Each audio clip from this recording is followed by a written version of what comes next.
Bonjour et bienvenue à tous. Merci d'être nombreux à participer à cette web diffusion sur l'assujettissement des produits agricoles à une réglementation de responsabilité élargie des producteurs.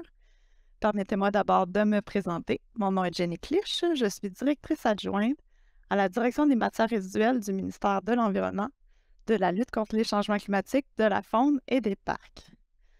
Aujourd'hui, dans le cadre de cette web diffusion, il sera question de la catégorie des produits agricoles visés par le règlement sur la récupération et la valorisation de produits par les entreprises, ou pour les initiés, le RRVPE.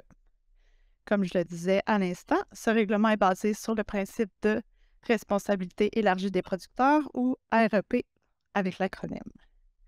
Je n'entrerai pas dans les détails tout de suite, mais comme vous le savez, avec la REP, les entreprises qui mettent en marché certains produits doivent les gérer adéquatement jusqu'à la fin de leur cycle de vie. Cette approche laisse beaucoup de flexibilité aux producteurs dans l'élaboration et la mise en œuvre des programmes et le choix des partenariats à établir.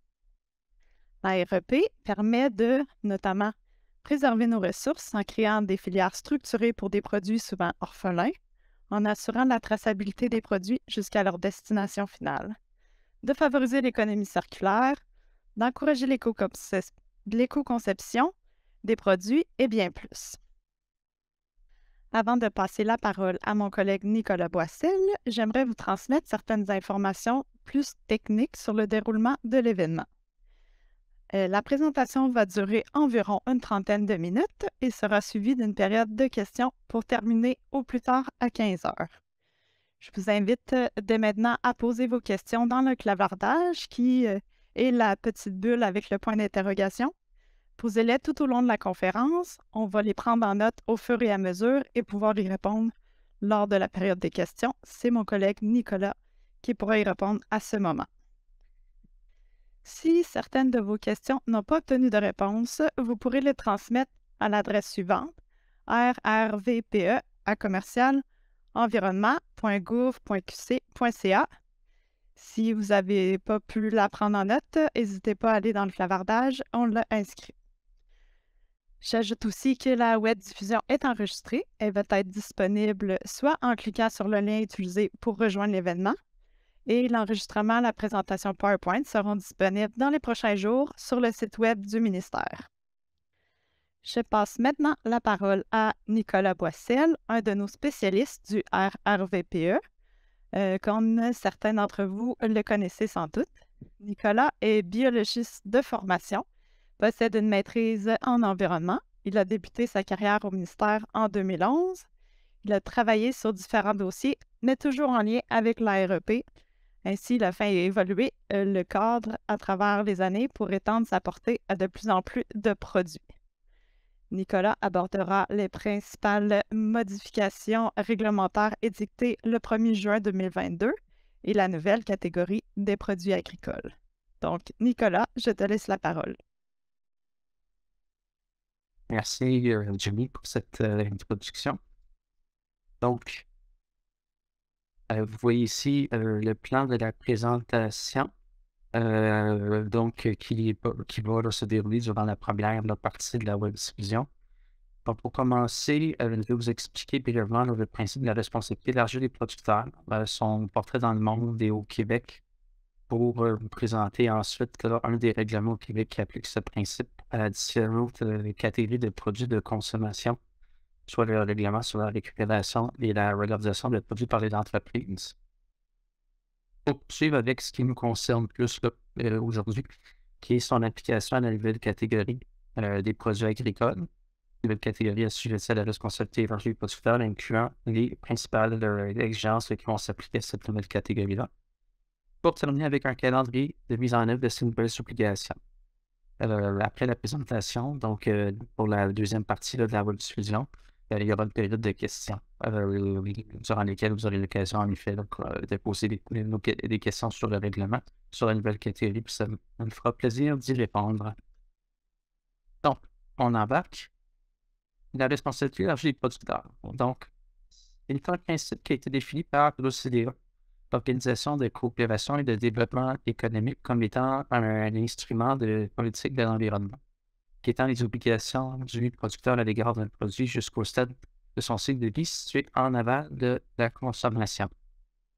Le Conseil canadien des ministres de l'Environnement a aussi défini ce principe dans le même sens. Ce que ça veut dire, c'est que bon, avant d'expliquer ce que ça veut dire quand on parle de producteur, on réfère vraiment à une entreprise là, qui est à l'origine de la mise en marché du produit, donc soit le détenteur de marque ou le premier fournisseur ou distributeur du produit en question.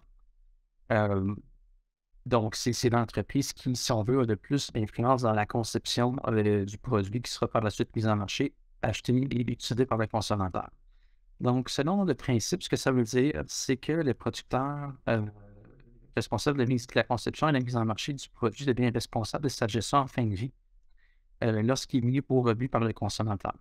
Donc, en faisant ça, le principe, la responsabilité de l'argent du producteur enlève un poids sur les épaules des municipalités, qui sont normalement celles là, qui offrent les services de gestion des matières résiduelles sur leur territoire.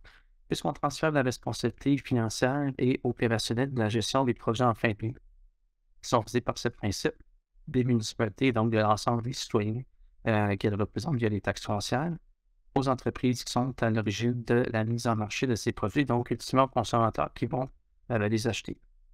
Donc, ce principe, qu'on peut dire d'utilisateur-payeur, sensibilise les entreprises qui, pour réduire les coûts de leurs nouvelles obligations et donc de leurs nouvelles responsabilités, seront encouragées à agir en amont pour mieux concevoir leurs produits, par exemple en fabriquant des produits plus durables, plus facilement réparables, soit avec un contenu moindre là, en matière dangereuse, avec un contenu recyclé, ou qui est fabriqué de matières de composants qui sont plus facilement recyclables en fin de vie. Il faut aussi inciter à agir en aval pour optimiser toute la chaîne de valeur de récupération et de valorisation des produits en question lorsqu'ils vont atteindre leur fin de vie. Les coûts reliés à tout ça étant intimement internalisés dans le prix de vente des produits lors de leur achat, inciteront en même temps les consommateurs qui vont acheter ces produits-là à faire des choix de consommation plus durables. Donc, dans le monde, la responsabilité élargie des producteurs est un principe qui est bien établi depuis 1980, donc plus de 40 ans. On dénombre là, plus de 400 systèmes à ce jour, dont les 3/4 ont été créés depuis 2001, comme vous voyez sur la courbe à votre droite, qui démontre vraiment l'accélération de la création des nouveaux systèmes de responsabilité élargie des producteurs depuis les années 90 et encore plus depuis les années 2000. Donc, on explique cette tendance par le fait que les juridictions prennent de plus en plus conscience de la pertinence de la responsabilité élargie des producteurs comme étant une solution ou un moyen pour adresser différents enjeux ou différentes problématiques liées à la gestion des matières résiduelles et aussi pour améliorer la performance de la gestion des matières résiduelles en général. Au Canada, la majorité des provinces appliquent déjà ce principe à au moins un produit. Donc, ils ont pour la plupart déjà une réglementation qui applique le principe au moins un produit. Et selon la tendance, mais ça devrait s'étendre à davantage de produits à travers le Canada. Et le Québec est reconnu comme un leader en matière de responsabilité élargie des producteurs au niveau de sa réglementation, qui prévoit là, un cadre réglementaire assez complet et avant-gardiste par rapport à ses vis-à-vis des autres juridictions. Au Québec, plus précisément, la responsabilité élargie des producteurs a été introduite dans la politique québécoise de gestion des matières résiduelles de 1998 à 2008 et a été reconduite dans la politique actuelle avec un des 3 enjeux identifiés par la politique qui est de responsabiliser l'ensemble des acteurs concernés par la gestion des matières résiduelles et aussi par une des stratégies de la politique qui vise à adresser cet enjeu qui est de responsabiliser précisément les producteurs qui sont à l'origine des produits qui sont mis dans le marché au Québec. Donc, cela a mené en fait à l'édiction qui entre en vigueur en 2011 d'un règlement cadre en matière de responsabilité élargie des producteurs, qui est le règlement sur la récupération et la valorisation des produits par les entreprises. Et tout récemment, à l'été 2022, 2 autres règlements appliquant le principe de responsabilité élargie des producteurs aussi, se sont ajoutés. Donc, on parle du règlement portant sur un système de collecte sélective de certaines matières résiduelles dans le cadre là, de la modernisation de la collecte sélective des contenants, des emballages, des imprimés que l'on connaît là, via le bac bleu, dont la responsabilité va dorénavant être transférée aux producteurs des contenants, des emballages et des imprimés via l'organisme désigné Éco-entreprise Québec. Et l'autre règlement, c'est le règlement visant l'élaboration, la mise en œuvre et le soutien financier du système de consigne de certains contenants.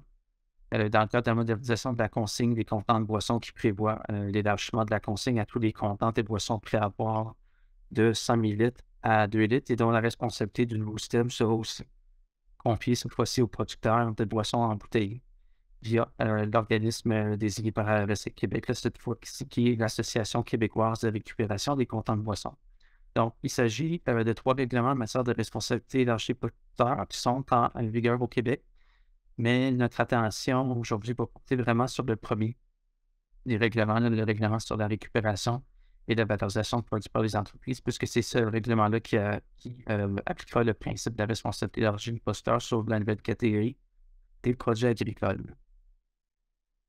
Donc, le règlement sur la récupération et la valorisation des produits par les entreprises applique déjà la responsabilité élargie des producteurs à 6 catégories de produits. Donc, on parle des produits électroniques, des piles et des batteries, des lampes au mercure, les peintures, les contenants de peinture, les huiles, les antigènes, les kits de refroidissement, leurs contenants et filtres, et les appareils ménagers et de climatisation.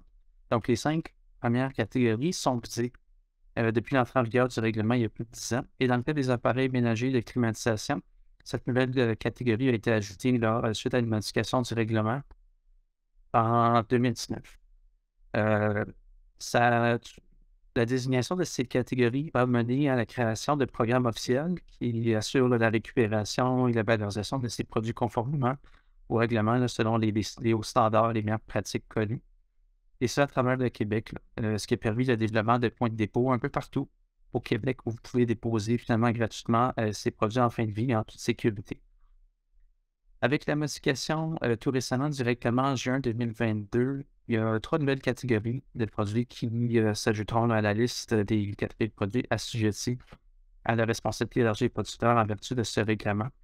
Donc, on parle de la première catégorie qui nous concerne les produits agricoles, les contenants pressurisés de combustible.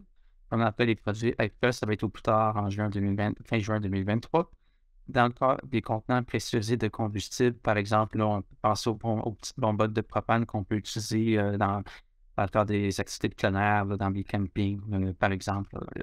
Ces contenants-là vont devoir être pris en charge au plus tard le 30 juin 2024. Et dans le cas des produits pharmaceutiques, la troisième nouvelle catégorie qui inclut les médicaments, produits de santé naturelle et les objets piquants, à compter aussi du 30 juin 2024 au plus tard. Important, dans le cas des produits pharmaceutiques, ce qui sera visé, ça va être vraiment ce qui est destiné au grand public, là, ce qui est vendu, par exemple, à travers les pharmacies communautaires et les cliniques vétérinaires. Donc, on ne vise pas les produits pharmaceutiques qui sont utilisés dans le cadre du secteur agricole. Ça, c'est important là, à noter. Bon, pour la nouvelle catégorie des produits agricoles visés par le règlement, c'est une catégorie qui est composée de 7 sous-catégories qui englobent les produits qui sont énumérés ici. Donc, si on y va un par un, donc on parle là, pour la première sous-catégorie des films, des filets et les ficelles, les tubes et leurs embouts, les sacs et les toiles qui servent à la conservation, à l'enrubannage, de l'ensilage ou du foin. La deuxième sous-catégorie, ce sont tous les autres sacs qui sont conçus et destinés pour un usage agricole, ainsi que les contenants et les sacs, pas les contenants, pardon, les sacs qui servent à mettre en marché des pesticides ou des semences enrobées de pesticides qui sont destinés à un usage non domestique, donc un usage professionnel. La troisième sous-catégorie englobe tous les contenants conçus et destinés pour un usage agricole, ainsi que les contenants qui servent à mettre en marché des pesticides ou des semences enrobées de pesticides destinés à un usage non domestique, donc professionnel. Un usage professionnel. Sous-catégorie 4, ce sont les pailles de plastique, les plastiques utilisés pour le recouvrement de tunnels, ainsi que les plastiques utilisés dans les systèmes d'irrigation goutte à goutte. Sous-catégorie 5, les bâches ou les couvertures flottantes, les plastiques utilisés pour le recouvrement de serre, les filets anti-insectes, anti-oiseaux, les couvertures pour fossiliser, les tapis d'irrigation ainsi que les tapis de sol. La catégorie 6 englobe tous les plastiques à silicone, notamment les tubulures, les conduits de la ligne principale, les raccords et les chalumeaux. Et finalement, la catégorie 7 porte sur les pesticides de classe 1 à 3A, selon le règlement sur les permis et les certificats pour la vente et l'utilisation de pesticides et des semences enrobées de pesticides, dans les deux cas, lesquels sont destinés à un usage autre que domestique. Donc, en gros, ce qu'il faut comprendre, c'est que les produits qui sont visés par la nouvelle catégorie des produits agricoles, ce sont les produits que vous voyez à l'écran, qui sont conçus et destinés pour un usage agricole, sauf dans le cas des pesticides, des semences enrobées de pesticides et des conteneurs ou sacs qui servent à leur mise en marché. Dans ces cas-là, ce sont ceux qui sont visés, qui sont conçus destinés à un usage autre que domestique. Ça inclut les pesticides et les semences enrobées de pesticides qui sont destinés à un usage agricole, mais aussi ceux qui sont destinés à d'autres usages professionnels, par exemple, ceux qui sont destinés à être utilisés, par exemple, dans le secteur forestier, pour l'entretien de terrains de golf, d'espaces verts, etc. Certains produits agricoles qui sont visés par le règlement sont des contenants et des emballages, qui peuvent être confondus avec des contenants ou des emballages qui sont plutôt visés par le système de collecte sélective et qui est encadré par un autre règlement. Donc alors, on pourrait se dire comment faire la différence, à savoir si c'est visé par un ou un autre règlement. Vous avez ici un tableau qui présente les exemples de produits selon qu'ils soient visés par l'un ou l'autre des deux règlements. En somme, ce qu'il faut comprendre, c'est si le produit se trouve dans l'une des 7 sous-catégories de produits que j'ai présentés à la diapositive précédente et qui sont conçus et destinés pour un usage agricole, ou s'il s'agit d'un pesticide ou d'une semence enrobée de pesticides conçu et destiné pour un usage non domestique, alors là, c'est un produit qui est visé par le règlement sur la récupération et la valorisation de produits par les entreprises.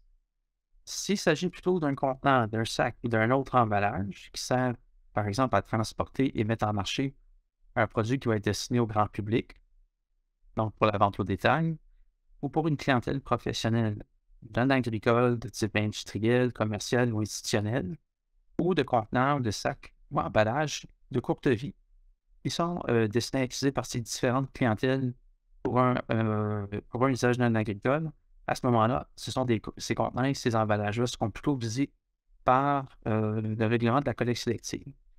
Il est donc possible, dans certains cas, qu'une entreprise soit visée par les deux règlements. Par exemple, si une entreprise fabrique ou et distribue des produits dans des contenants ou des sacs qui sont spécialement conçus et destinés pour un usage agricole, et en parallèle, fabrique des contenants et distribue des contenants et des sacs qui sont plutôt destinés pour une clientèle autre, soit pour le grand public ou une autre clientèle professionnelle, non agricole ou pour un usage qui n'est pas agricole.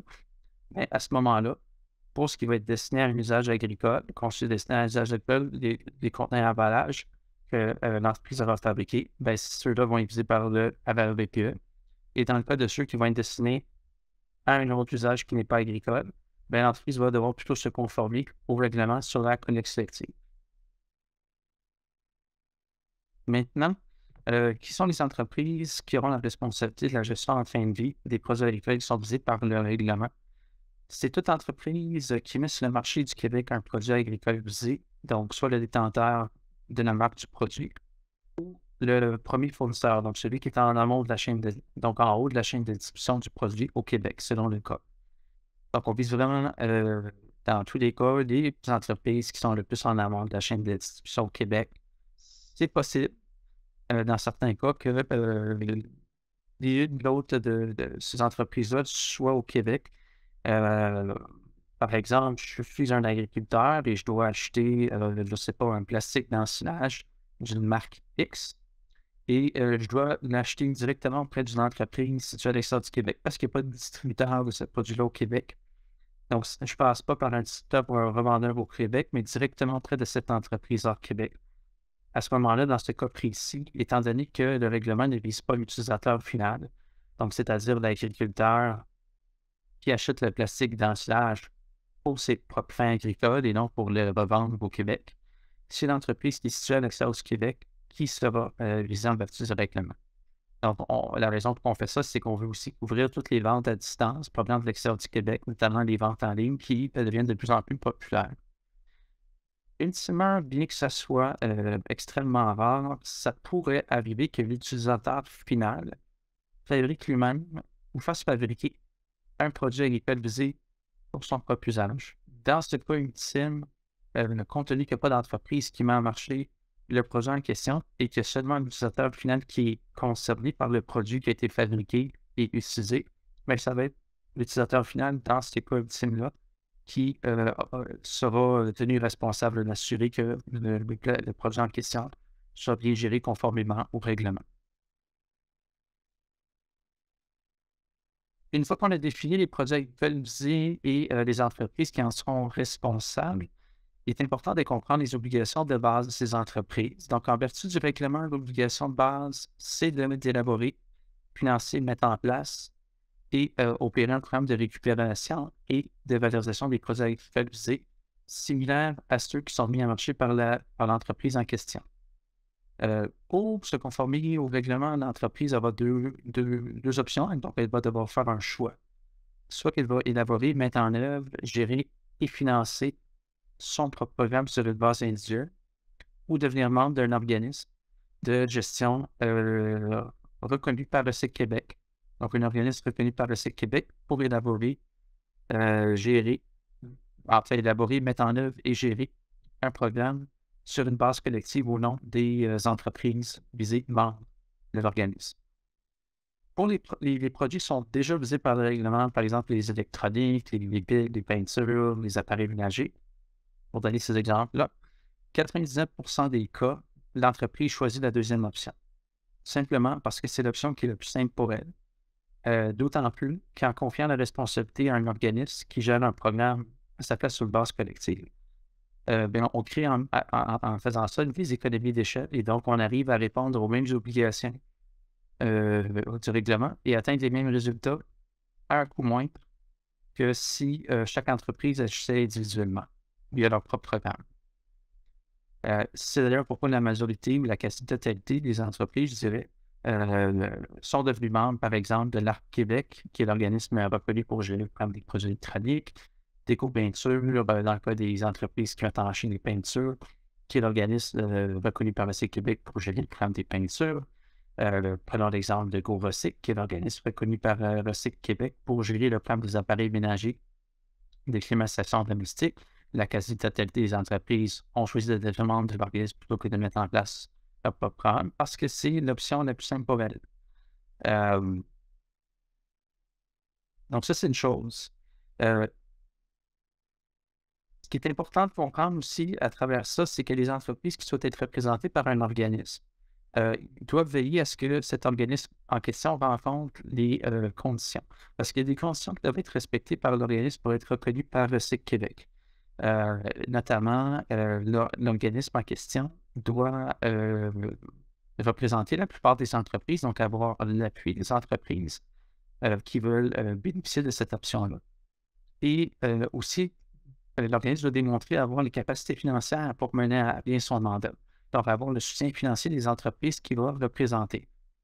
C'est donc important pour les entreprises qui soient représentées par un organisme de veiller à ce que ce dernier, pour obtenir sa reconnaissance, rencontre les conditions qui sont nécessaires pour justement avoir cette reconnaissance-là et le soutenir dans cette démarche, notamment en donnant leur appui à l'organisme, mais aussi en le soutenant financièrement, par exemple via un engagement financier, de sorte que si les conditions sont rencontrées, et que l'organisme est en mesure de démontrer qu'il rencontre les conditions de Recyc Québec, notamment la capacité financière de mener à bien son mandat, qu'il puisse le faire et obtenir cette reconnaissance.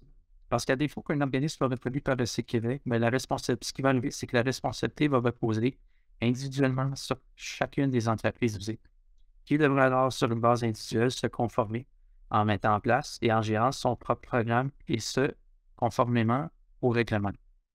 Autre point important, c'est qu'un organisme qui est reconnu par le CIC Québec peut être reconnu, mais ça ne veut pas dire qu'il va l'être pour l'ensemble des produits de même catégorie. Sa reconnaissance en fait, elle est délivrée pour par sous-catégorie. Donc, dans le cas des produits agricoles, il y a 7 sous-catégories. Donc, c'est sous-catégorie par sous-catégorie que l'organisme en question doit rencontrer les conditions et obtenir sa reconnaissance. Donc, ce qui pourrait arriver, c'est que, par exemple, un organisme pourrait être reconnu par le Québec pour gérer sur une base collective le programme pour les contenants agricoles, les sacs agricoles ou les pesticides, par exemple, mais ne pas l'être, par exemple, pour la chicaterie des plastiques d'ensilage et les plastiques en silicone, si jamais il ne remplit pas les conditions pour chacun de ces secteurs respectifs-là. Donc, le message que j'aimerais envoyer s'adresse aux entreprises qui mettent en marché des plastiques d'ensilage et des plastiques à silicone, puisque ce sont ces secteurs où il reste encore beaucoup de travail à faire. Ce que je vous dis, c'est que si pour vous conformer au règlement, vous voulez confier la responsabilité à un organisme de gestion, c'est à vous de faire le nécessaire pour que cet organisme en question-là rencontre l'ensemble des conditions pour obtenir la reconnaissance de Recycle Québec, d'agir en votre nom, notamment en ayant l'appui de la majorité d'entre vous et d'avoir votre soutien financier pour mener à bien son mandat, surtout lors de la phase critique du lancement du programme. Sinon, ce qui va arriver, c'est que votre secteur, précisément, en absence d'un organisme reconnu, aux dates limites qui sont fixées par le règlement, donc soit plus tard le 30 juin 2023, mais ça va être chacun d'entre vous qui va devoir se conformer individuellement et donc qui va devoir mettre en place et gérer son propre programme sur une base individuelle avec toutes les conditions de programme à respecter au plus tard à compter de cette date.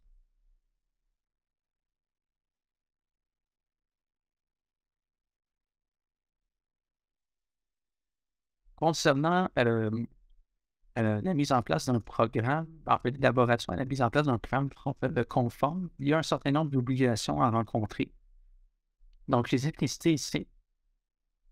Premièrement, un programme de récupération, de valorisation des produits agricoles doit prévoir des points de dépôt sur l'ensemble du territoire du Québec, dont le nombre et la répartition doivent être adaptés à la réalité agricole. Donc, les points de dépôt, ce sont les endroits où les consommateurs de ces produits agricoles-là, donc principalement les agriculteurs, vont pouvoir se rendre pour y déposer gratuitement les produits en question. Donc, l'accès va devoir être gratuit. Autre obligation, c'est d'accepter tous les produits agricoles de même type que ceux qui sont commercialisés par l'entreprise visée qui participe au programme ou les entreprises qui participent au programme, si on parle d'un programme géré sur une base collective par un organisme.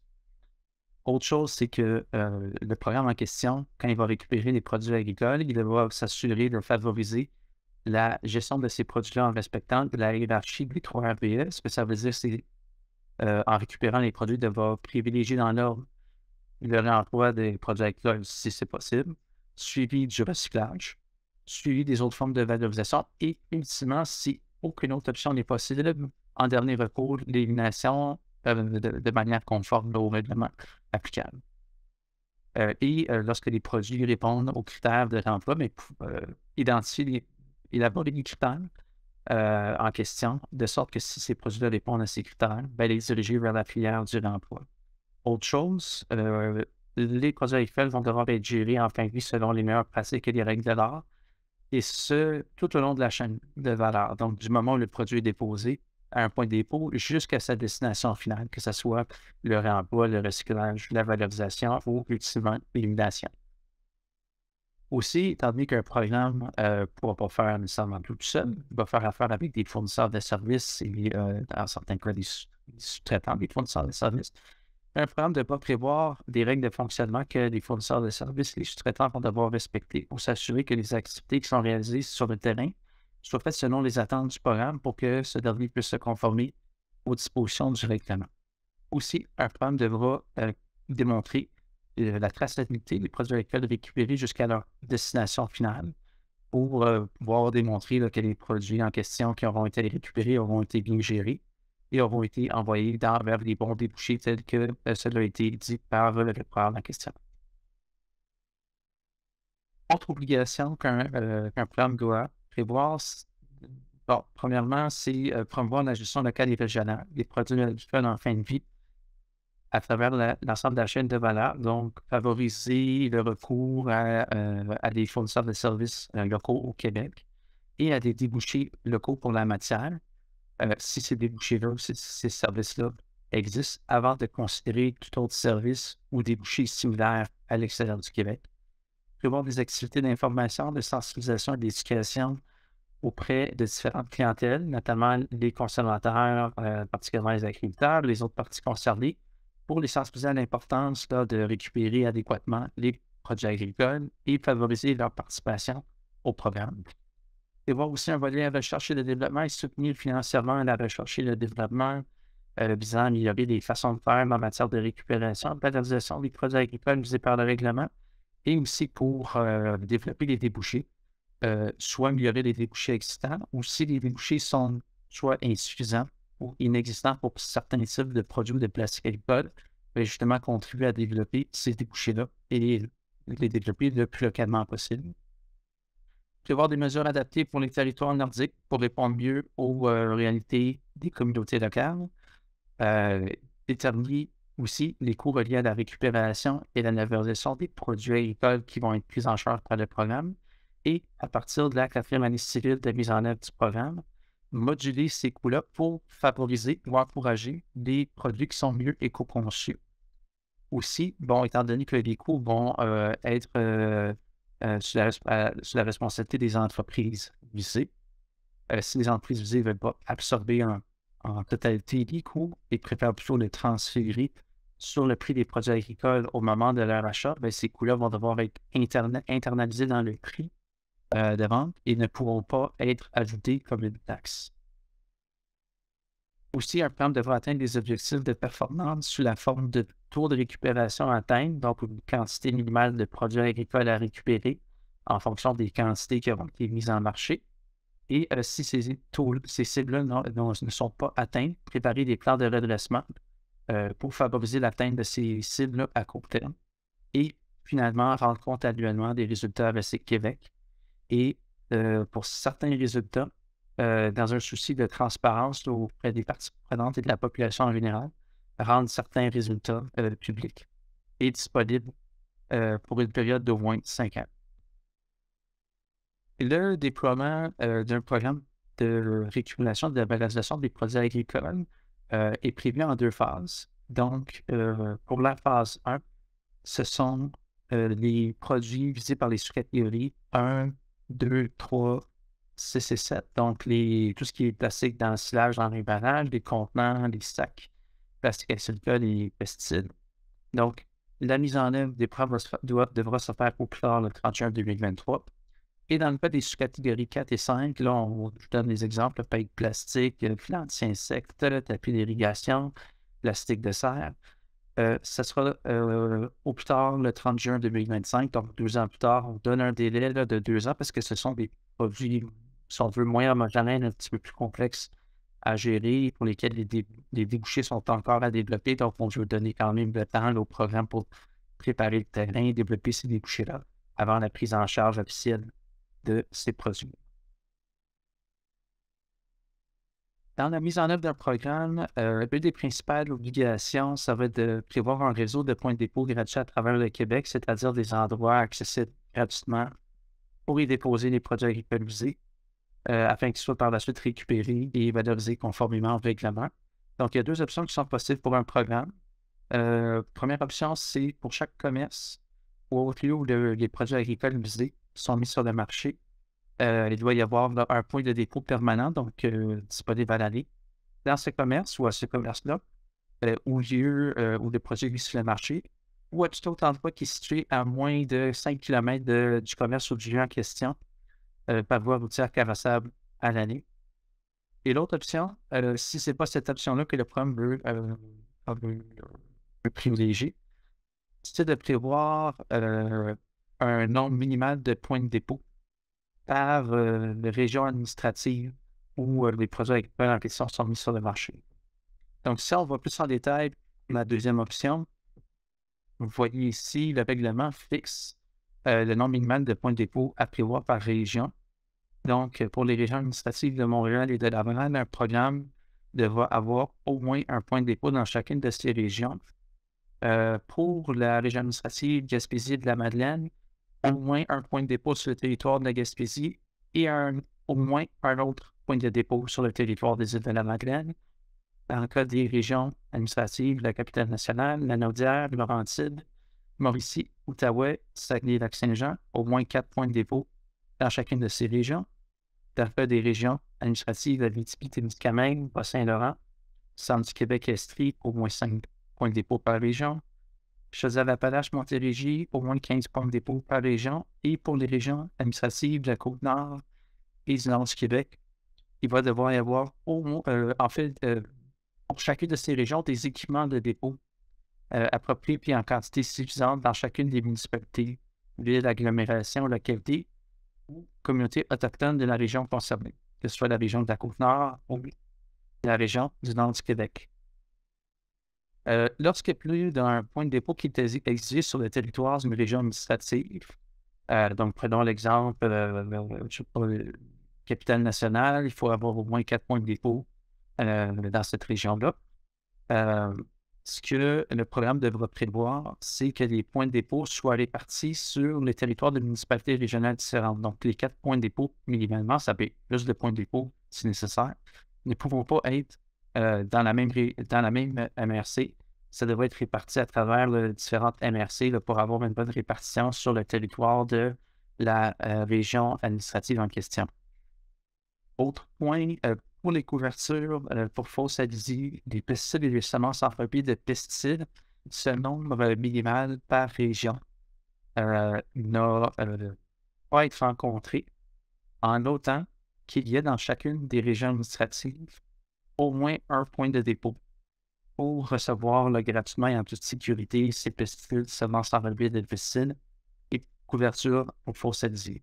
Et pour tous les autres produits qui sont visés par le règlement, c'est le nombre de millimètres de points de dépôt que je voyais au tableau par région qui devra être respecté. Aussi, l'emplacement des points de dépôt et des périodes d'accès à un point de dépôt vont devoir être adaptés afin de correspondre aux besoins des utilisateurs du territoire où le point de dépôt est situé. Ces besoins pouvant varier selon le type d'activité agricole qui est réalisé sur le territoire et aussi selon les saisons. Donc, selon l'option choisie, le calendrier de mise en œuvre des points de dépôt diffère. Dans le cas de l'option 1, donc, soit un point de dépôt par commerce ou lieu de vente des produits visés. Tous les points de dépôt devront être en place dès le jour 1 de la mise en œuvre du programme, donc au plus tard le 30 juin 2023. Dans le cas de l'option 2, le déploiement va être progressif.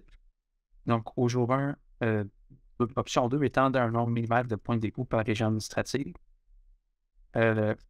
Au jour 1 du programme, donc au plus tard le 30 juin 2023, au moins le tiers des points de dépôt dans chacune des régions administratives va devoir être en place. Ce nombre ne pourra pas être inférieur à 1. Par exemple, dans la région administrative de Montréal, on demande au moins un point de dépôt dans cette région-là. Le tiers, c'est moins que 1. Donc, il va falloir qu'au jour 1, il y ait un point de dépôt. Après un an, donc au plus tard, le 30 juin 2024, au moins le tiers des points de dépôt dans ces régions vont devoir être en place. Et après 3 ans, donc au plus tard le 30 juin 2026, mais la totalité des points de dépôt et vos programmes vont devoir être en place et accessibles pour la clientèle.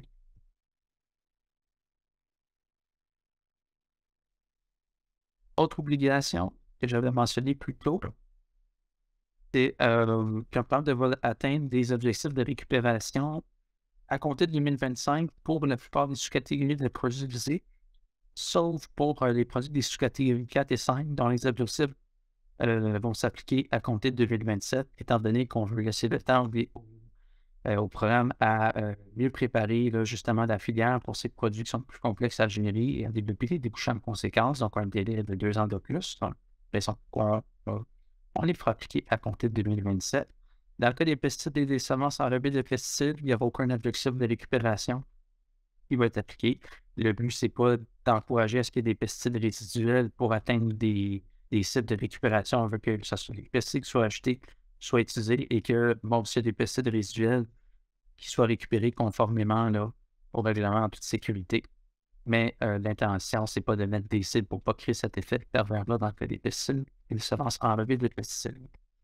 Donc, les objectifs vont augmenter graduellement, soit à tous les 2 ans, de 5 %, Et lorsque les cibles à atteindre vont être de 50% et plus, elles vont augmenter de 5% tous les 3 ans jusqu'à plafonner à un certain niveau, soit à 75% ou à 80% selon la sous-catégorie de produits.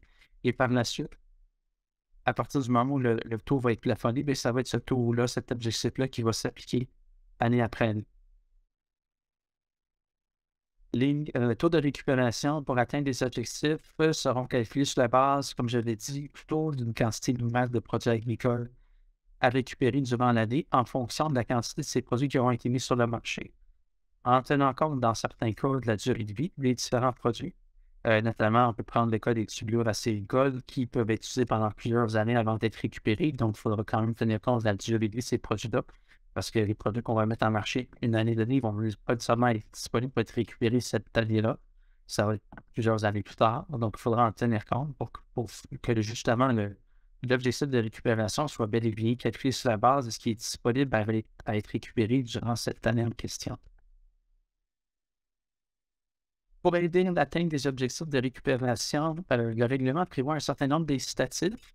D'une part, 50% des produits agricoles récupérés durant les 2 années qui vont précéder celle à partir de laquelle les objectifs de récupération vont s'appliquer. Donc, on parle des années 2023 et 2024, qui sont les 2 années précédant la première année d'application des taux. Les 50% des quantités qui ont été récupérées durant ces années-là, durant les années 2023-2024, vont pouvoir être utilisées pour combler des écarts négatifs. Ce qui veut dire, là, quand on parle d'écart négatif, c'est lorsqu'il y a un objectif qui n'a pas été atteint. C'est le manque là, à gagner, donc la quantité de produits qui aurait été nécessaire à récupérer là, pour atteindre la cible. Ceci, en fait, cet incitatif-là, ce que ça vise à faire, c'est que ça vise à encourager les programmes à récupérer le plus de produits agricoles possible dès le début. Et pas attendre là, à partir du moment où il y aura des cibles de récupération atteintes pour commencer à déployer tous les efforts là, pour récupérer les produits. Donc, c'est une façon de les inciter à agir rapidement puis à mettre en place tous les moyens nécessaires pour récupérer le plus de produits possible, le plus tôt possible. Autre incitatif, c'est s'il y a un objectif de récupération qui n'est pas atteint pour une sous-catégorie de produits visés, un fournisseur pourra combler en tout ou en partie l'écart négatif, donc la quantité là, de produits qui manquaient, là, qui devaient être récupérés pour atteindre la cible.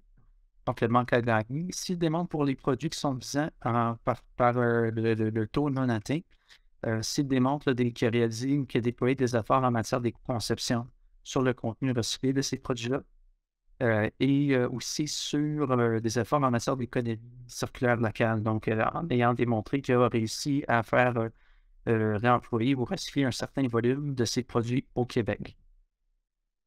Pour le contenu recyclé, des produits agricoles visés qui sont mis en marché, ce contenu recyclé va devoir être minimalement de 10%.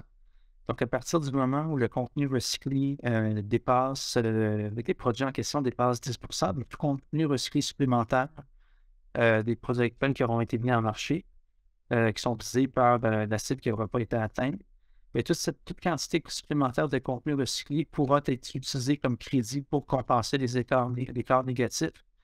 Et dans le cas de la quantité minimale de produits de l'emploi recyclé au Québec, bien, si l'entreprise, en fait, le programme en question démontre que sur la quantité minimale des produits qu'il doit récupérer une année donnée, il a réussi à faire l'emploi recyclé au Québec au moins 25% de ce volume-là.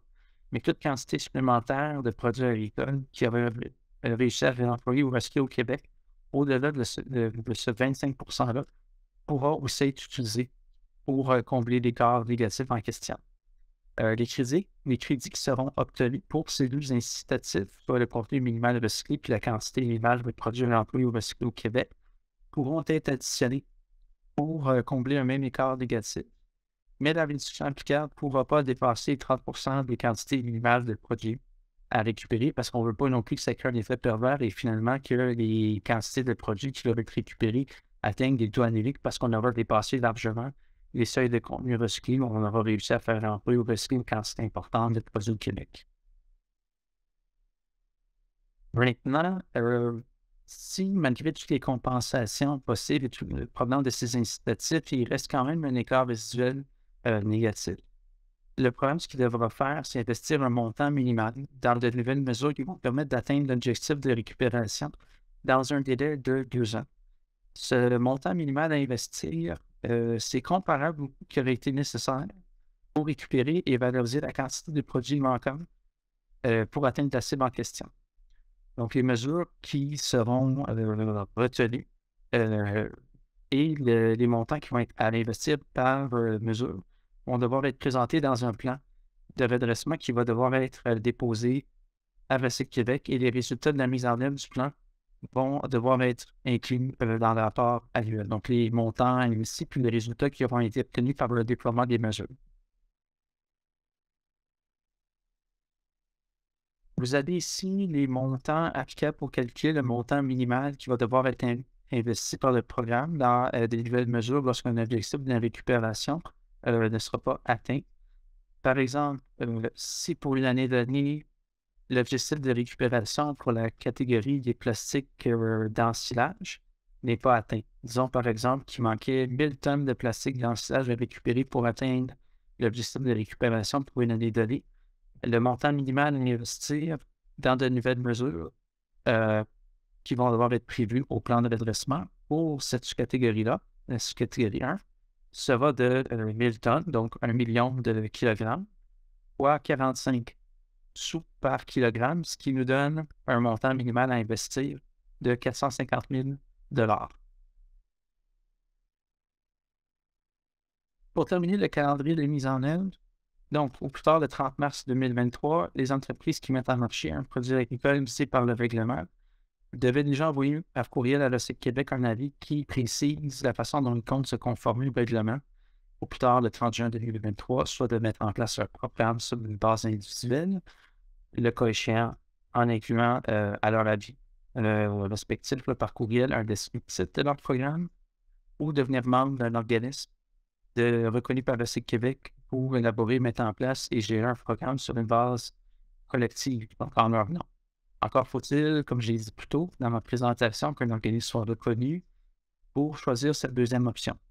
Sinon, c'est automatiquement la première option qui va devoir s'appliquer au 30 juin 2023. Donc, les entreprises qui vont vouloir être représentées par un organisme pour bénéficier de cette option vont devoir, dans les plus brefs délais, mettre la main à la pâte pour qu'un organisme potentiel soit identifié, si ce n'est pas encore fait, et répondre aux conditions de reconnaissance pour leur secteur en particulier, afin qu'ils puissent obtenir sa reconnaissance par Recyc Québec à temps pour pouvoir mettre en œuvre le programme pour leur secteur au plus tard le 30 juin 2023.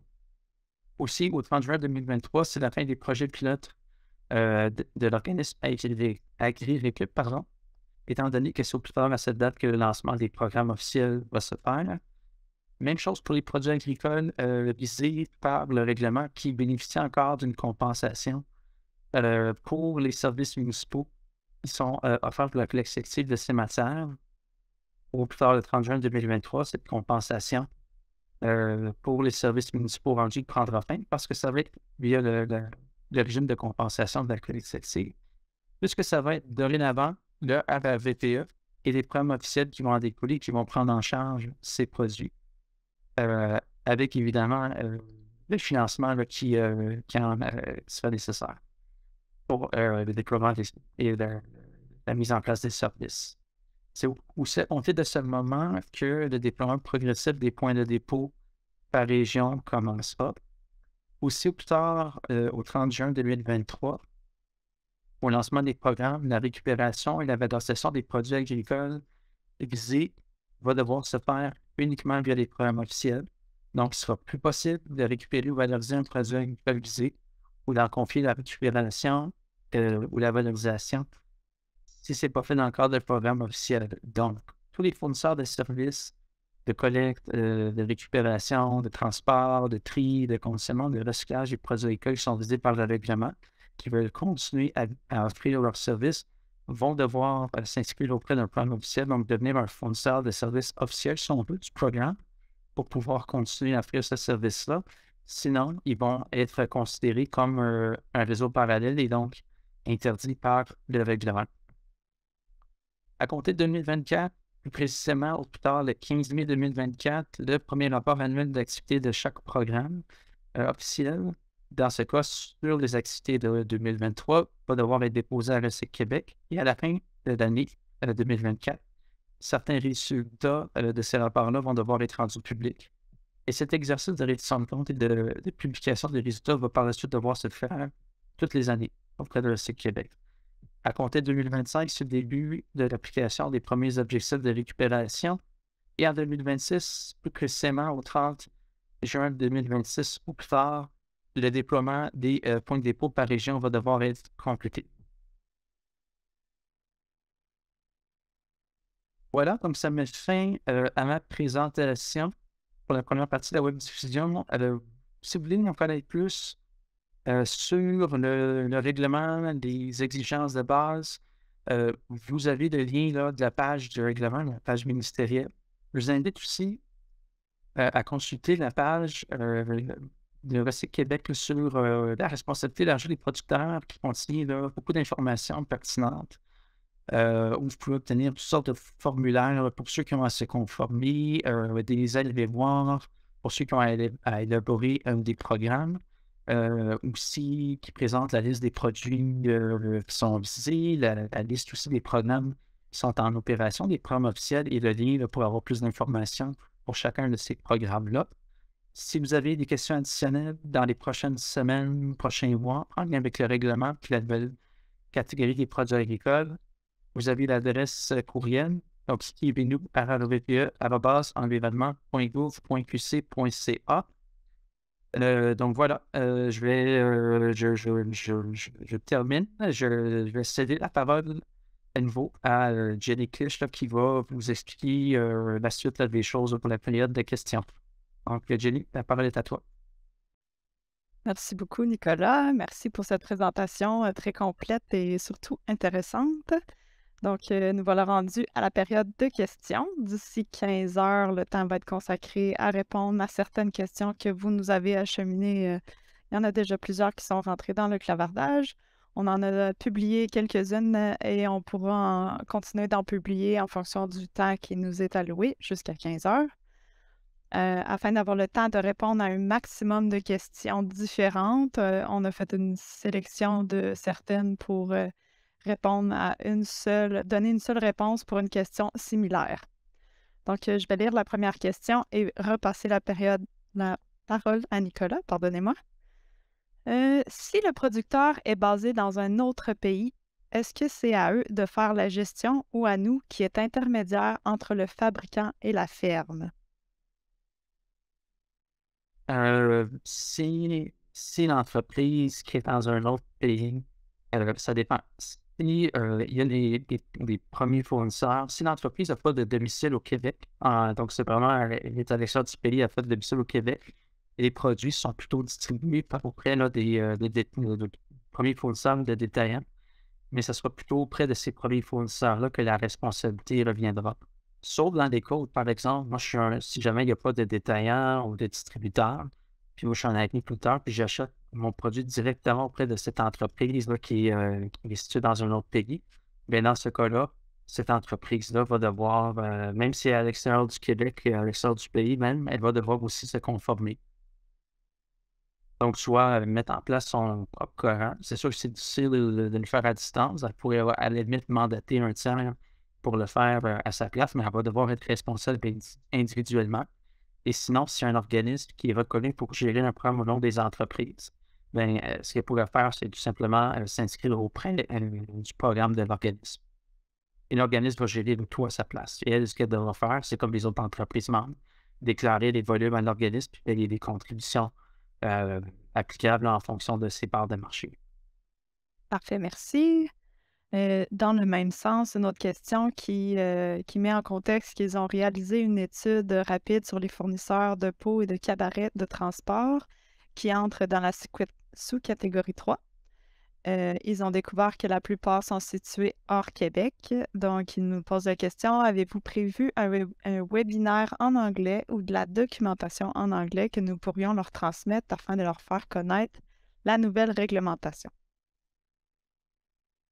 Non, il n'y aura pas de webinaire en anglais. Bon, C'est sûr que les informations qui sont disponibles sur notre site web sont en français pour la plupart. Il y a le règlement qui est en anglais, la page d'accueil aussi du règlement, qui est traduite en anglais. Donc, s'ils veulent au moins avoir un minimum d'informations, ça, ils l'auront là, via la page d'accueil, mais tous les liens ou les documents qui ont été produits, les fiches d'information et les guides, ceux-là sont en français. Donc, pour les besoins particuliers de ces entreprises-là, si jamais ils ont besoin de communication en anglais, ce qui peut être fait, c'est soit rencontrer personnellement ces entreprises-là et leur expliquer en anglais là, les tenants, les aboutissants, les obligations. Donc, y aller comme un peu à la pièce ou aller cas par cas, mais il n'y aura pas de webinaire là, en anglais ou de documents en anglais qui sera produit là, et disponible à tous. Parfait. Question suivante. Que fait-on des programmes déjà existants de récupération de tubulure? Ce qui va arriver, c'est qu'au 30 juin 2023, ces programmes-là vont devoir cesser, étant donné que ça va être les programmes officiels qui vont prendre sous la responsabilité des entreprises qui vont prendre le relais. La chose qui peut être faite, par contre, pour ne pas perdre les acquis, c'est de voir avec ceux qui vont gérer les programmes, dépendamment s'il y aura un seul programme ou plusieurs programmes, pour voir s'il y a moyen que ces services-là ou ces programmes-là puissent être intégrés ou en tout cas puissent être maintenus, mais via sous les nouveaux programmes. Je sais que l'équipe a qui travaille, là, qui est intéressé à devenir l'organisme de gestion au nom des entreprises, a déjà fait part de son intérêt, par exemple, pour des municipalités là, qui offrent déjà le service de collecte à la ferme, de pouvoir, si jamais l'organisme est reconnu, dans le déploiement de son programme, avoir un genre de plan de transition qui fera en sorte que ces services à la ferme soient maintenus, donc pour ne pas perdre ces acquis-là. Mais c'est l'intention d'Agriculture. Donc, je vous dirais, c'est de voir là, selon s'il y a un programme ou plusieurs programmes et sous quel programme les tubulures acéricoles vont être gérées, mais de voir auprès du ou des responsables de ce programme, de ces programmes-là, pour voir s'il y a moyen d'intégrer là, ces programmes existants-là ou ces services existants-là dans leur nouveau programme officiel. Mais ça ne pourra pas se faire indépendamment ou en parallèle parce que le règlement là, interdit justement qu'il y ait des programmes qui fonctionnent en parallèle des programmes officiels parce que ça crée une compétition qui fait en sorte que les programmes ont de la difficulté à atteindre des cibles de récupération, sachant qu'il y a des montants là, applicables. Donc, ça, on veut éviter là, que cette situation-là se produise. Donc, c'est ce que j'enverrai là, comme conseil là, auprès de ces gens-là. Effectivement, le réseau parallèle. Ta réponse a devancé la prochaine question qui concerne la désignation de l'organisme de gestion. Donc, tu as parlé d'AgriRécup, mais est-ce que tu sais c'est quand que l'OGR pourrait être désigné? Quand est-ce que ça va être annoncé prochainement? Je ne sais pas si ni quand l'organisme sera désigné et pour quelle sous-catégorie il serait désigné. Cette décision-là relève de, de Recycle Québec. Donc, c'est Recycle Québec qui désigne, qui prend la décision, qui voit si l'organisme répond aux conditions pour chacune des sous-catégories et qui, si c'est le cas, désigne officiellement l'organisme. Donc, la décision va venir à Recycle Québec. En date d'aujourd'hui, l'analyse se poursuit, donc je peux pas me prononcer sur une date, ni dire si l'organisme sera reconnu. Donc, c'est tout ce que je peux partager là, pour l'instant. Donc, message envoyé à tous ceux qui veulent que ce soit avec l'équipe. Les entreprises visées, ben, mettez la main à la pâte, puis soyez solidairement responsable justement de la démarche de désignation de l'organisme, aidez-le à rencontrer les conditions, si vous voulez que ce soit lui qui vous représente. Donc, parce que souvent, certaines peuvent penser que c'est l'organisme qui va tout faire tout seul. Puis bon, en laissant les choses aller, puis en ayant les bras croisés, mais c'est pas le cas. Il faut vraiment que les entreprises s'impliquent, s'assurent d'être solidairement responsables, soient actifs pour s'assurer que les conditions soient rencontrées. Si vous voulez que ce soit bel et bien cet organisme-là qui vous représente. Effectivement, bon conseil. Prochaine, des études ont-elles été réalisées pour évaluer l'impact du règlement sur la disponibilité et les coûts de production ou prix sur le marché des produits agricoles visés? Si oui, quel est l'impact prévu?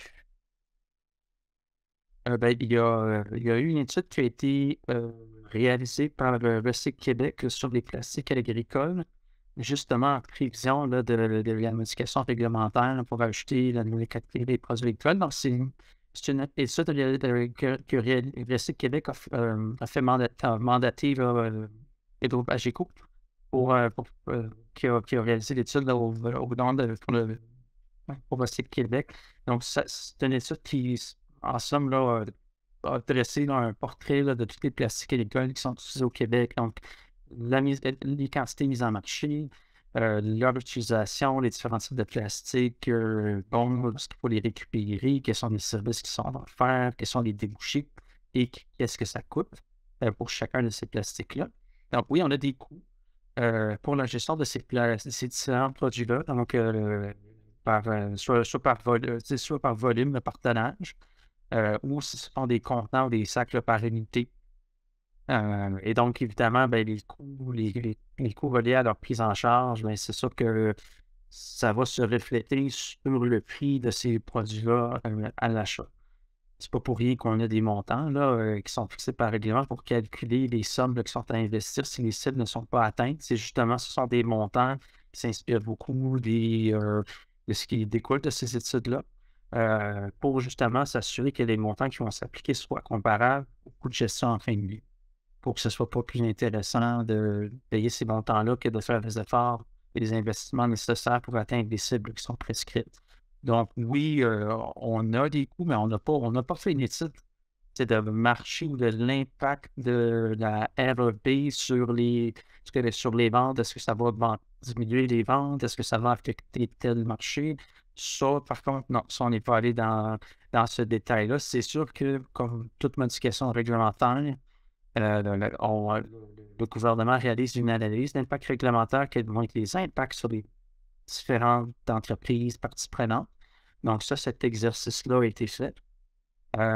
Puis l'analyse d'impact réglementaire est disponible sur notre page web là, du règlement, la page web du ministère. Donc, vous pourrez aller la consulter, voir, il y a une section qui porte spécifiquement sur l'impact là, de l'ajout des produits agricoles, voir là, qui sont l'impact pour les différentes parties prenantes et quel est le montant là, de ces impacts-là. Vous trouverez le lien d'ailleurs vers la page web si vous voulez aller consulter ça. Le lien est dans le clavardage. Donc, la prochaine question, comment les collectes porte-à-porte seront financées dans la REP sur les plastiques d'ensilage au regard de l'arrêt du programme de financement de collecte auquel les MRC avaient initialement droit? Donc, quel pourcentage l'OGA devrait défrayer aux MRC? Premièrement, le règlement n'oblige pas qu'il y ait une collecte porte-à-porte.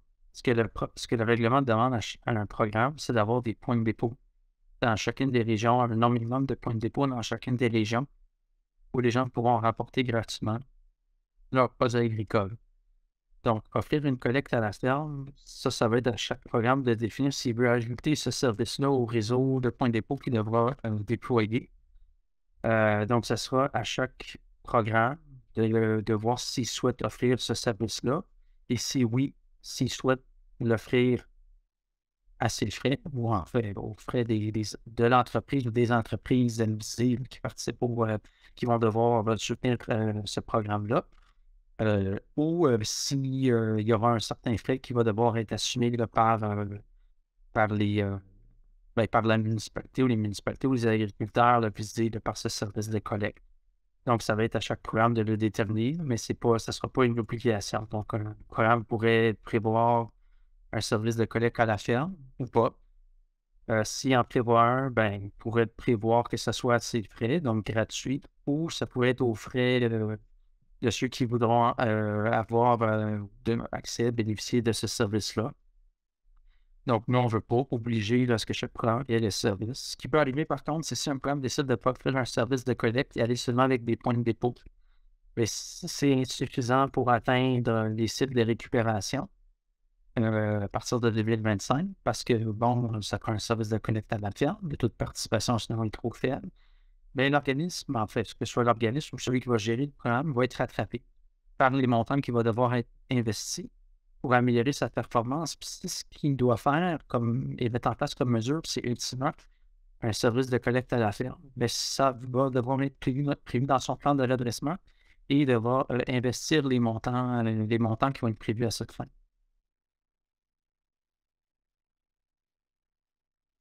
Très bien. En termes de calendrier que tu as présenté à la fin, l'OGA n'étant pas encore désigné pour les plastiques d'ensilage, quelle latitude va-t-il y avoir pour la mise en place des systèmes d'ici juin 2023?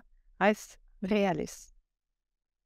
Il n'y aura aucune flexibilité. Ça veut dire qu'au 30 juin, s'il n'y a pas d'organisme connu pour gérer en place, pour élaborer et mettre en place un programme pour les plastiques d'ensilage. Là, je parle des plastiques d'ensilage, mais ça va aussi pour les plastiques à silicone. Je sais que dans le cas des contenants, des sacs, des pesticides, c'est quand même assez bien avancé. C'est pas fait, mais ça s'enligne quand même assez bien. Mais dans le cas des plastiques d'ensilage, des plastiques à silicone, s'il n'y a pas d'organisme au 30 juin, ça va être chaque entreprise. C'est pour le plastique d'ensilage et les plastiques à silicone. Donc, les détenteurs de marque, les premiers fournisseurs qui vont devoir, au plus tard au 30 juin, élaborer puis mettre en place leur propre programme. Conformément au règlement, si au 30 juin, c'est pas fait, mais les entreprises en question qui ne l'auront pas fait, qui ne se seront pas conformées, ben, il va être facile de sanctions. Donc là, il n'y aura aucune flexibilité par rapport à ça. Prochaine question. Pour ce qui est des déchets biomédicaux, vous avez mentionné qu'un système de collecte doit être mis en place d'ici juin 2024. Vous avez également mentionné que les déchets biomédicaux utilisés dans le secteur agricole ne sont pas visés dans le dit règlement, application limitée aux pharmacies communautaires et aux cliniques vétérinaires. De ce que je comprends, les fédérations n'auront pas à mettre en place un système de collecte pour les déchets biomédicaux d'ici cette date. Que devront faire les producteurs pour se départir de leurs déchets biomédicaux? Ben, ça va être de s'assurer que leurs déchets biomédicaux soient pris en charge de façon sécuritaire, là, en respect là, aux lois et règlements applicables. Mais en effet, étant donné qu'il n'y a pas d'autres règlements là, qui, mis à part le règlement sur les déchets biomédicaux, là, qui encadrent la prise en charge de ces matières-là, incluant le fait de mettre en place un programme officiel sous la responsabilité des producteurs, bien, ça va être à chaque agriculteur là, de s'assurer de se départir de façon sécuritaire là, de ces produits-là, puis de le faire affaire avec un fournisseur de services là, qui peut le faire à ses frais. Fait, on retourne vers la collecte porte-à-porte. Donc, dans le cas où une collecte porte-à-porte des plastiques d'ensilage est en place depuis quelques années en vue de les recycler, quels sont les changements que le règlement va apporter dans cette pratique-là? Est-ce que le camion de collecte pourrait se rendre au point de dépôt de la REP au lieu du recycleur directement? Ben, ce qui va arriver, c'est que le plastique d'ensilage, si jamais le programme fonctionne juste avec des points de dépôt et non, il n'y a pas en plus de ça des services de collecte, mais ça va être à chaque agriculteur de rapporter les plastiques d'ensilage au point de dépôt, le participant les plus près. Puis à ce moment-là, le camion de collecte, en fait, il va se rendre au point de dépôt, aller récupérer les plastiques d'ensilage et les envoyer au conditionneur identifié par le programme ou au recycleur, là, tout dépendamment, avec qui le programme fait affaire. Donc, si c'est des points de dépôt, ça va être à chaque agriculteur de trouver le moyen là, pour les ramener au point de dépôt. Ces plastiques d'ensilage-là, c'est un service de collecte, mais ça va être de faire affaire avec le service de collecte en question, donc de contacter le programme puis de voir s'il peut bénéficier du service de collecte si le programme l'offre pour son secteur.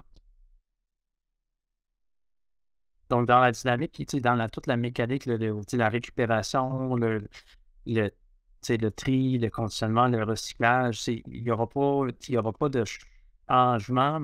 La seule différence, c'est que probablement si les plastiques dans le solage n'étaient pas gérés adéquatement, n'étaient pas bien triés ou n'étaient pas recyclés, bien là, tout ça va devoir changer parce que là, on va demander à ce que ces produits-là soient bien pris en charge, soient bien triés, soient recyclés, et ça le plus localement possible. Puis s'il n'y a pas de débouchés pour ces plastiques-là, bien, que les programmes puissent développer ces débouchés-là. Donc, c'est plus dans toute la prise en charge là, selon les meilleures pratiques, le développement des débouchés, que probablement là, on va voir une différence vers une meilleure là, prise en charge, puis une meilleure performance, puis un meilleur détournement de ces matières-là d'élimination. Tu nous as présenté la répartition là, du nombre de points de dépôt par région administrative. On nous pose la question, avez-vous pris en compte la grandeur des régions concernées vis-à-vis le nombre de points de dépôt? Ce qu'on a fait, c'est plutôt prendre en compte la superficie agricole, ou en tout cas c'est l'ampleur de l'activité agricole sur un territoire. C'est une région. Donc, si c'est une région qui est vaste, mais pour lequel il y a très peu d'activités agricoles, donc il y aura très peu de plastique qui sont générés, qui vont être récupérés, très peu de pesticides de résiduels aussi. Bien, on s'est dit, ben, à ce moment-là, il y aura moins de points de dépôt à mettre en place. Ou c'est un secteur, une région où il y a plus de plastique, il y a plus d'activités, donc plus de plastique qui vont être générés, devront être récupérés. Ben, on s'est dit, ben, il va falloir avoir plus de points de dépôt dans ces régions-là. Donc, une fois que ça c'est dit, si une région administrative qui couvre un très large territoire a très peu de points de dépôt, tu sais, le règlement, ce qui fait que c'est un nombre minimal de points de dépôt. Après ça, c'est à chaque programme de voir si c'est suffisant pour atteindre ces sites de récupération.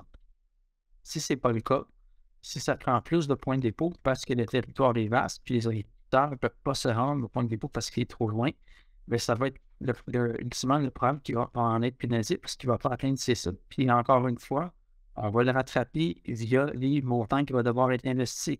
Si on dit, ben, on voit que tu n'as pas assez de points de dépôt sur ce territoire-là parce que tu n'atteins pas ta cible, ben, si ça veut dire d'avoir plus de points de dépôt pour mieux desservir la clientèle, ben, c'est comme ça qu'on va rattraper le programme. On veut quand même laisser, tu sais, c'est un règlement qui, à la base, fixe des exigences de base, mais qui est axé beaucoup sur les résultats. On ne veut pas non plus dire au programme, tu sais, tout ce qu'il doit faire. On veut quand même lui laisser une certaine flexibilité, une certaine marge de manœuvre dans les services puis les moyens qu'il veut mettre en place ou qu'il veut euh, la façon dont il compte se prendre pour atteindre les résultats. Parce que si on commence à tout fixer, ben là, à un moment donné, on dit carrément ce que le plan doit faire, puis là, ça devient presque un programme géré par les gouvernements. C'est pas ça qu'on veut. On veut que ce soit aux entreprises de se responsabiliser puis de mettre en place les moyens nécessaires pour atteindre des résultats que nous, on aurait fixés par règlement. Très bien, Nicolas. Prochaine question. Pouvez-vous nous indiquer de quelle manière le ministère souhaite que la traçabilité s'effectue pour ce genre de produit? Ben, la traçabilité, ça va être par exemple d'indiquer tous les points de dépôt, ils sont situés où. Après ça, qui sont les fournisseurs de services du programme, donc qui sont les entreprises de transport. Après ça, vers où à quel endroit chaque produit est envoyé. Donc, quels sont les débouchés, genre le plastique dans le silage ou les contenants? Qui sont les entreprises qui vont recevoir cette matière-là? Quelles sont leurs adresses?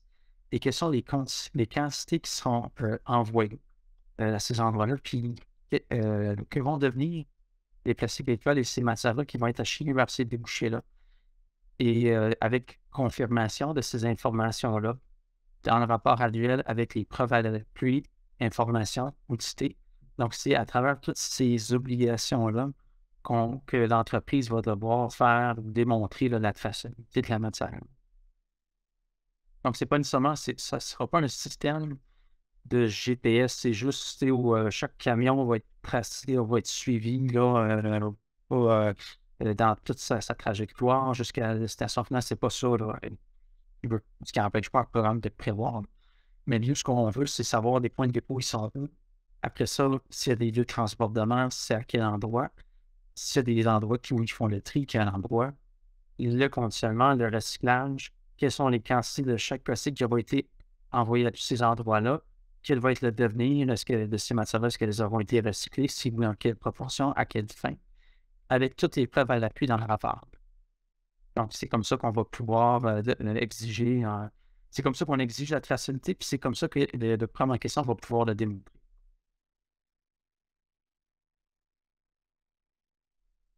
Prochaine question. Pensez-vous qu'il est possible d'atteindre les cibles projetées avec des points de dépôt uniquement pour le plastique agricole? Ben, comme j'ai dit précédemment, ce sont des exigences minimales. Donc, ça va être à chaque programme d'évaluer si pour lui, c'est suffisant. Si ça prend un service de collecte pour venir compléter ce réseau de récupération pour atteindre ces cibles, ben, ça va être à lui de le faire. Donc, ça va être comme ça que qu'on va pouvoir déterminer si oui ou non c'est suffisant. En fait, ça va être au programme de le déterminer au fil du temps. Si les performances sont au rendez-vous sans service de collecte, ben, on pourra conclure que non, c'était peut-être pas nécessaire. Puis oui, les points de dépôt étaient suffisants. Sinon, ben, ça va être soit à l'organisme ou en tout cas au responsable de programme de s'ajuster là, en cours de route. Si c'est via des services supplémentaires plus à la ferme, ben, ça sera à lui de les mettre en place. Et en termes de déploiement du système, est-ce que des subventions financières seront disponibles pour la mise en œuvre de ce type de programme?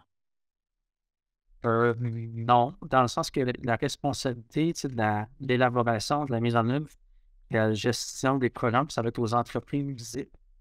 Donc, les programmes, eux autres, là où les programmes, quand ils vont aller récupérer les produits, donc toute la récupération, la collecte jusqu'au recyclage, mais c'est sûr que c'est auprès des entreprises. Après ça, tous les services, le déploiement des points de dépôt, euh, s'il y a des services de collecte, l'achat d'équipements pour tu sais, les achats de presse, par exemple, pour faciliter le transport puis l'entreposage des plastiques. Mais ça, c'est sûr que l'accès au point de dépôt, ça va devoir être gratuit. Le programme va devoir le prévoir. Après, s'il y a des services, s'il y a des coûts en amont, s'il y a des services supplémentaires à offrir, ben ça va être au programme de déterminer s'il va l'offrir sans frais, donc à ses frais. S'il veut, je sais pas, le programme veut distribuer des prêts aux agriculteurs, puis il veut que ce soit assez. Bon, il va le faire à ses propres frais, mais ça va être à lui de le déterminer. Si par contre, ça ne sera pas en totalité à ses frais, puis ça va être en partie aux frais de ceux qui vont bénéficier soit de l'achat de presse ou de bénéficier des services supplémentaires qui ne sont pas exigeants en vertu du règlement, ben, ça va être au gestionnaire du programme là, de le prévoir aussi. Mais sinon, non, il n'y a pas il n'y a pas de subvention, de financement qui est prévu là, autre que le fait que ce sont aux entreprises de s'assurer d'élaborer puis de gérer les programmes, s'assurer que l'accès au point de dépôt soit gratuit, puis que la collecte, puis tout le recyclage soit à leurs frais. Puis si après ça, ils veulent qu'il y ait donc, tout ce qui est en amont, les services de collecte supplémentaires, l'achat de presse ou d'autres équipements, l'aménagement de points de dépôt, ben, ça va être à chaque programme là, de déterminer si ils sont prêts à absorber ce coût-là ou s'ils sont prêts à offrir soit un financement ou aider les agriculteurs dans l'achat de ces équipements-là. Ce sera ce programme-là de les déterminer. Très bien. Ensuite, est-ce qu'il a été considéré de mettre un pourcentage admissible maximum à l'internalisation des coûts d'un produit pour éviter que tous les coûts soient transférés à l'utilisateur final, c'est-à-dire les agriculteurs?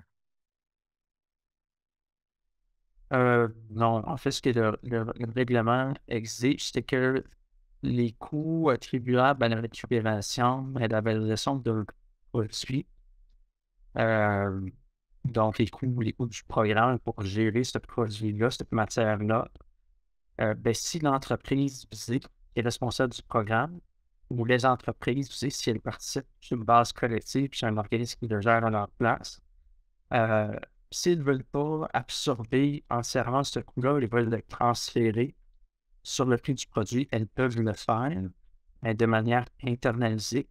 Par contre, le montant qui va devoir être transféré, va devoir être seulement le montant attribuable à la gestion de ce produit-là. Donc, ils ne pourront pas transférer un montant qui est supplémentaire ou faire de l'interfinancement entre les produits pour dire, ben, les produits qui sont plus faciles à gérer et qui coûtent moins cher, bien, on va prendre de ces économies-là pour faire baisser le coût là, qui est attribuable à la gestion d'un autre produit qui est peut-être plus coûteux à gérer. Donc ça, cet interfinancement-là ne sera pas possible. Donc, ça va être le prix pour un produit. Le coût pour un produit va devoir, ce qui va être ajouté là, dans le prix ou internalisé, va devoir vraiment refléter le coût réel de la gestion de ce produit-là. Mais non, il n'y a rien, il n'y a pas de disposition, d'exigence prévue au règlement pour limiter autrement le transfert ou l'internalisation là, du coût en question, ou de limiter ce coût-là.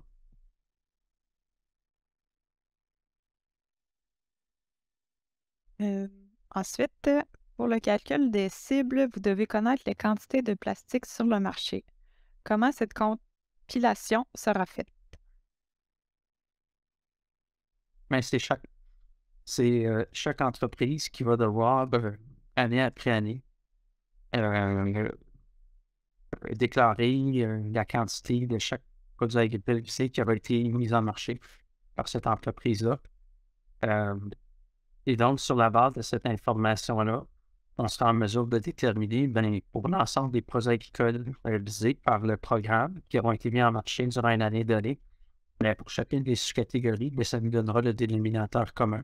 Donc, la quantité de produits qui sera disponible à la récupération cette année-là, et donc l'objectif de récupération qui sera calculé sur la base de cette quantité. Donc, c'est chaque entreprise qui va devoir faire les déclarations, puis s'assurer que ces déclarations représentent bel et bien des ventes qui aura bel et bien été mis sur le marché.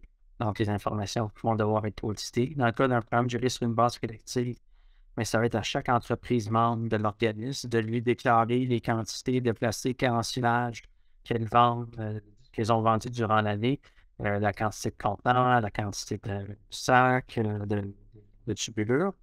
Puis l'organisme, lui, en recueillant toute cette information-là, il pourra établir, pour l'ensemble de mes membres, il s'est vendu, il s'est mis en marché, je ne sais pas, tant de plastique d'ensilage, tant de plastique agricole.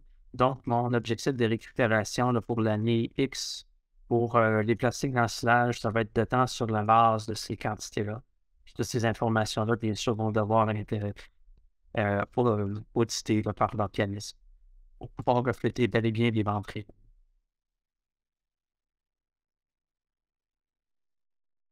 Prochaine question et avant-dernière, je crois. Est-ce que le ministère a réfléchi aux enjeux liés à la biosécurité, notamment l'influenza aviaire, la peste porcine africaine ou autres maladies?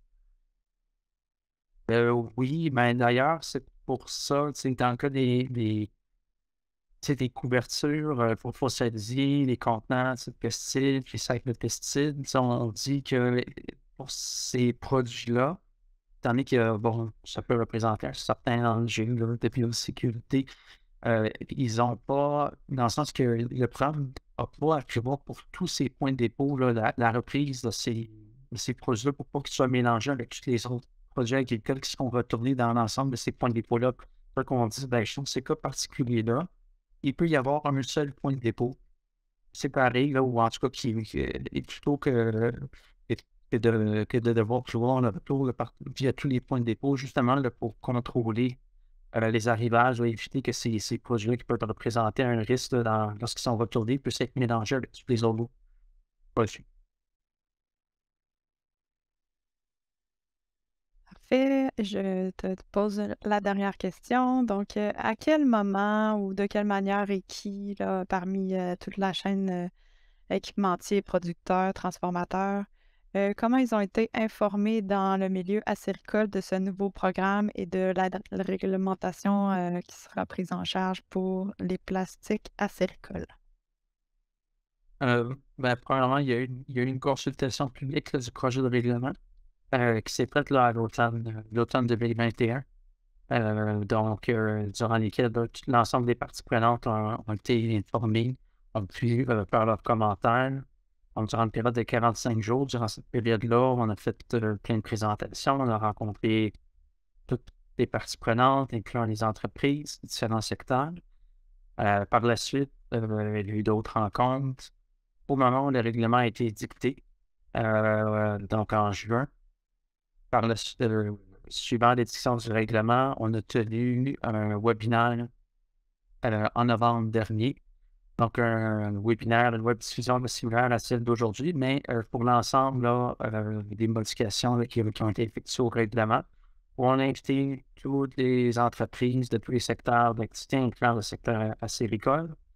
Il y a eu aussi le Recyc Québec qui a réalisé en février dernier, avec la collaboration du ministère, une web diffusion pour les entreprises visées qui auront l'obligation là, de mettre en place les différents programmes. Donc, le secteur acéricole a été invité à participer là, à cette web diffusion-là.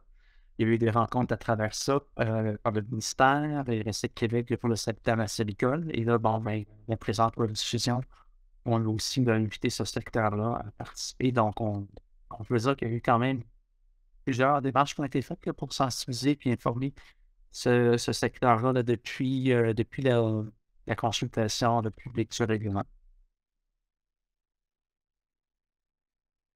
Parfait. Donc, on est rendu presque à 15 heures. Il est maintenant temps de vous remercier pour votre excellente participation à l'événement. Merci à Nicolas surtout. Merci aussi à toute l'équipe derrière cette web diffusion. Avant de vous quitter, je vous rappelle que vous retrouverez l'enregistrement et la présentation PowerPoint sur le site web du ministère dans les prochains jours. N'hésitez pas à la partager. Encore une fois, je vous remercie à tous et je vous souhaite une belle fin de journée.